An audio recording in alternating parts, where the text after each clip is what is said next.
Bismillahirrahmanirrahim. Bismillahi wa bihamdihi. Assalamualaikum warahmatullahi ta'ala wabarakatuh. Alhamdulillah, wassalatu wassalamu ala sayyidina Rasulillah wa alihi wa sahbihi wa mawala, amma ba'd. Kembali berjumpa dengan saya Sultan Mujahidin, dan kali ini kita akan membicarakan tentang hukum berzikir dengan lafaz Allah. Apakah benar berzikir dengan lafaz Allah itu adalah sesuatu yang tidak pernah dicontohkan oleh baginda Rasulullah SAW, dan juga tidak ada dalilnya dari Al-Quran? Untuk mengetahui jawaban dari pertanyaan tadi, maka insya Allah pada pertemuan kali ini kita akan membahas dan menjelaskan tentang dalil bolehnya berzikir dengan lafaz Allah, Allah, Allah. Secara bahasa, zikir mempunyai pengertian menyebut, artinya menyebut dan mengingat. Baginda Rasulullah sallallahu alaihi wasallam bersabda dalam satu hadis, atau kama qala sallallahu alaihi wasallam, "Man ahabba syai'an aktsara min dzikri." Barang siapa yang mencintai sesuatu atau seseorang, maka bukti bahwa dia mencintai sesuatu atau seseorang tersebut adalah senantiasa banyak menyebut dan mengingatnya. Dan di dalam Al-Quran banyak sekali ayat yang menjelaskan dan memerintahkan kita untuk banyak-banyak berzikir kepada Allah Subhanahu wa Ta'ala. Di antaranya dalam suratul Ahzab, Allah Subhanahu wa Ta'ala berfirman, "Ya ayyuhalladzina amanu dzkurullaha dzikran katsira wasabbihuhu bukratan wa asila." Wahai orang-orang yang beriman, banyak-banyaklah menyebut nama Allah Subhanahu wa Ta'ala. Ayat ini menjelaskan kepada kita tentang perintah untuk banyak berzikir, menyebut nama Allah Subhanahu wa Ta'ala, mengingat Allah Subhanahu wa Ta'ala. Dan zikir ini merupakan salah satu ibadah yang sifatnya mutlak. Jadi secara umum ibadah itu terbagi menjadi dua. Yang pertama adalah ibadah mutlaqah, dan yang kedua adalah ibadah muqayyadah. Ibadah mutlaqah adalah ibadah yang tidak mempunyai rukun, syarat, jumlah tertentu, tempat dan waktu tertentu. Contohnya adalah zikir, salawat kepada baginda Rasulullah SAW dan sebagainya. Adapun yang kedua adalah ibadah muqayyadah, ibadah yang terikat oleh rukun, syarat, waktu, tempat dan kaifiat tertentu. Contohnya adalah sholat. Sholat mempunyai waktu tertentu, tempat tertentu, rukun dan syarat tertentu, dan juga kaifiat yang tertentu. Kita kembali kepada pembahasan tentang zikir. Kemudian ibadah zikir ini terbagi menjadi dua. Yang pertama adalah zikir mutlak, dan yang kedua adalah zikir muqayyad. Apa perbedaan dari zikir mutlak dan zikir muqayyad? Zikir mutlak adalah zikir hanya dengan menyebut nama Allah saja, menyebut lafzul jalalah, Allah, Allah, Allah. Ini yang disebut dengan zikir mutlak, yang menyebut nama Allah Subhanahu wa Ta'ala tanpa menggabungkannya dengan penyebutan benda lain, tanpa menyandikannya dengan penyebutan yang lain. Diistilahkan dengan zikir mutlak. Dalam Al-Quran Allah Subhanahu wa Ta'ala menyebutkan zikir mutlak ini beberapa kali. Di antaranya Allah Subhanahu wa Ta'ala berfirman, "Qulillah, qul Allah, thumma dharhum fi khawdihim yal'abun." Katakanlah Allah, Allah, begitu. Katakanlah Allah. Berarti melalui ayat ini kita diperintahkan untuk berzikir kepada Allah Subhanahu wa Ta'ala dengan menyebut nama zatnya, yaitu Allah, Allah Subhanahu wa Ta'ala. Nah, ayat inilah yang merupakan satu di antara dalil bahwa berzikir dengan lafaz Allah bukan hanya diperbolehkan, akan tetapi juga diperintahkan. Karena dalam ayat ini Allah Subhanahu wa Ta'ala menyebut atau memerintahkan baginda Rasulullah sallallahu alaihi wasallam untuk berzikir dengan Allah, dengan lafaz Allah. Qul, katakanlah, itu kan perintah amr. Allah. Qulillah tsumma dzarhum fi khawdihim yal'abun. Inilah yang merupakan dalil pertama ya, tentang zikir mutlak. Di ayat yang lain Allah Subhanahu wa taala juga menyebutkan wadhkurisma rabbik. Sebutlah nama Tuhanmu. Ya, nama Allah siapa? Nama Tuhan kita siapa? Allah. Nama zat Allah adalah Allah. Berarti kita diperintahkan untuk berzikir dengan nama zat, yaitu Allah. Ya. Gitu ya. Yang kedua, di ayat yang lain Allah Subhanahu wa taala selain mengajarkan dan memerintahkan kita untuk berzikir dengan ya, menyebut isim zat atau nama zat, kita juga diperintahkan untuk menyebut nama Allah Subhanahu wa taala atau berzikir kepada Allah Subhanahu wa taala dengan menyebut ya, nama sifat ya, nama sifat Allah Subhanahu wa taala, dengan menyebut nama sifat. Allah Subhanahu wa taala berfirman, "Walillahil asmaul husna fad'uuhu biha." Dan bagi Allah Subhanahu wa taala mempunyai beberapa nama yang elok, yang baik. Ya, yang dimaksud di sini adalah ya, nama sifat. Nama sifat ya, seperti itu. Ya. Ar-Rahman, Ar-Rahim. Ya. Yang selalu kita dengar itulah 99 yang selalu kita dengar. Walaupun sebenarnya nama sifat Allah Subhanahu wa taala bukan hanya 99. Ya, banyak sekali. Telah disebutkan oleh Al-Imam Suyuti radhiyallahu taala an dalam kitab ya, Al-Khasa'isul Kubra. Beliau menyebutkan ya, bahwa nama sifat Allah Subhanahu wa taala sangat banyak, bukan hanya 99. Adapun yang disebutkan oleh baginda Rasulullah sallallahu alaihi wasallam dalam suatu hadis yang diriwayatkan oleh Imam Abi Daud bahwa Allah Subhanahu wa taala mempunyai nama 99 atau 99 nama, itu sebagai contoh, bukan sebagai pembatasan. Oke. Nah, dalil yang lain Allah Subhanahu wa taala berfirman, "Ya ayyuhalladzina amanu dzkurullah." Wahai orang-orang yang beriman, ya sebutlah Allah, ingatilah Allah.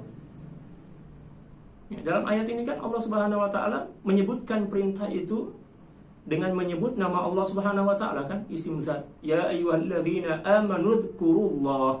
Hai orang-orang yang beriman, sebut dan ingatilah Allah. Seakan-akan Allah Subhanahu wa taala mengatakan, kalau kamu mau mengingati aku, menyebut aku, maka sebutlah Allah, Allah, Allah, Allah sebanyak-banyaknya. Para sahabat sekalian, itulah pengertian dan dalil dari zikir bentuk yang pertama, yaitu zikir mutlak. Ya, adapun zikir yang kedua adalah zikir muqayyad, yaitu zikir dengan menyebut nama Allah Subhanahu wa taala tetapi disandingkan dengan ya, penyebutan nama yang lain. Contohnya, la ilaha illallah. Kata la ilaha illallah atau ya kalimat la ilaha illallah ini kan tersusun atau terbentuk dari beberapa kata. La ilaha illallah. Contoh yang lain, subhanallah. Kata subhan dan Allah, penggabungan dari dua kata. Dan ini dianggap sebagai zikir muqayyad namanya. Contoh yang lain, Allahu Akbar. Allah Maha Besar. Zikir juga, tetapi jenisnya adalah zikir muqayyad. Zikir yang merupakan ya, gabungan dari dua kata atau lebih, seperti itu ya. Allahu Akbar, Subhanallah, Alhamdulillah, dan lain sebagainya. Dari penjelasan ini dapat kita fahami bahwa pertama, ya, zikir terbagi menjadi dua, zikir mutlak dan zikir muqayyad. Yang kedua, dapat juga kita pahami bahwa ternyata berzikir dengan lafaz Allah Subhanahu wa taala, lafaz Allah itu adalah sesuatu yang diperintahkan, bukan hanya sesuatu yang diperbolehkan, tetapi memang kita diperintahkan. Qulillah tsumma dharhum fi khawdihim yal'abun. Katakanlah Allah dan biarkanlah mereka terombang-ambing dalam kesesatan. Seolah-olah Allah Subhanahu wa taala mengatakan kepada kita, satu di antara tanda seseorang yang terombang-ambing dalam kesesatan adalah orang yang enggan untuk berzikir kepadaku dengan menyebut namaku. Qulillah tsumma dharhum fi khawdihim yal'abun. Sangat jelas. Itu dalil dari Al-Qur'an. Selanjutnya, dalil dari hadis-hadis baginda Rasulullah SAW.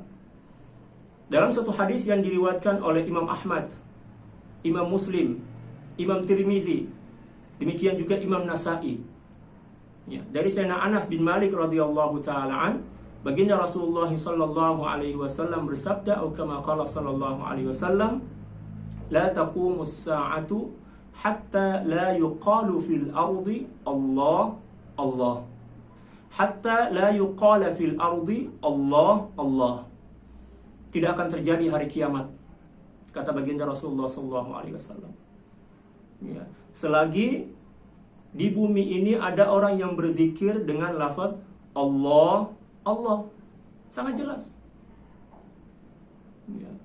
Berarti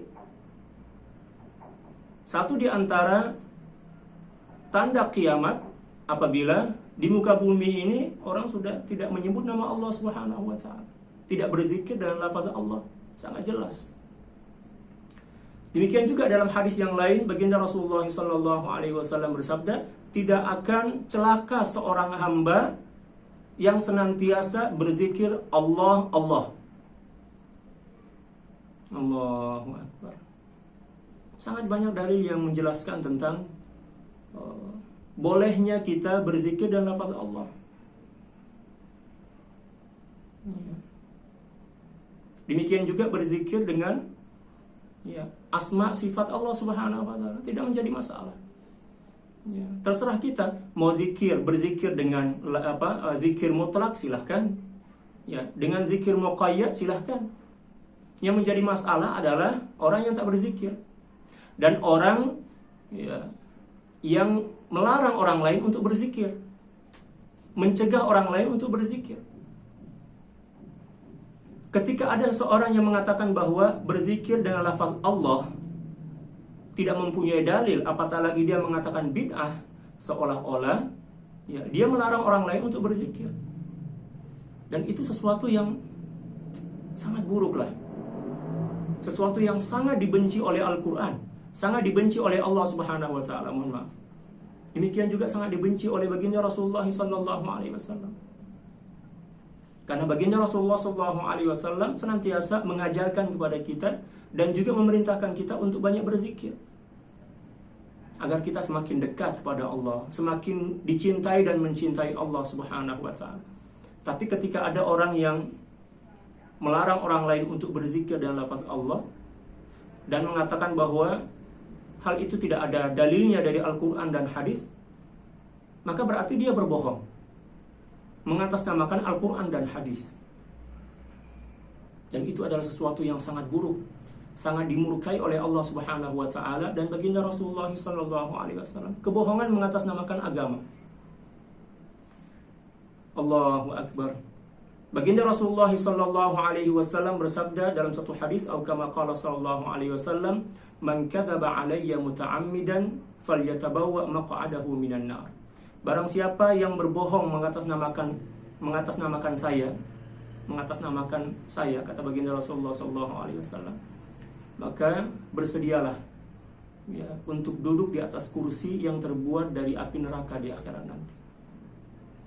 Para sahabat sekalian, itulah mungkin sekelumit tentang penjelasan bahwa berzikir dengan lafaz Allah Subhanahu wa taala merupakan suatu ibadah yang sangat mulia. Satu di antara jenis zikir, beribadah dengan salah satu di antara dua jenis zikir. Yang pertama adalah zikir mutlak, yaitu lafaz Allah Allah Allah, atau menyebut ya, isim sifat Allah Subhanahu wa taala, ya Rahman, ya Rahman, Rahman, Rahman misal, Rahim, Rahim, Rahim. Ya. Atau dengan menggunakan ya, zikir yang kedua, zikir muqayyad, zikir yang terhimpun atau tergabung dengan kata yang lain, subhanallah, itu kan ada subhan, ada lafaz Allah digabungkan menjadi satu. Ya. Lalu kemudian namanya berubah menjadi tasbih, zikir menggunakan tasbih. Ya. Yang kedua, Allahu Akbar. Kata Allah digabungkan dengan akbar, Allah maha besar. Ya. Yang kemudian dikenal dengan istilah zikir ya, takbir. Lalu kemudian ada orang yang berkata bahwa lafaz Allah tidak mempunyai arti. Allahu Akbar. Ya. Nama Allah Subhanahu wa taala tidak perlu arti. Karena nama Allah Subhanahu wa taala lebih luas dan lebih agung dibandingkan artinya, dibandingkan arti.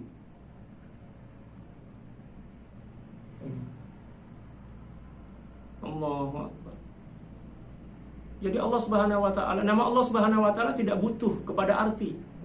Karena ya, kemuliaan dan keagungan Allah Subhanahu wa taala melebihi sesuatu yang bernama arti.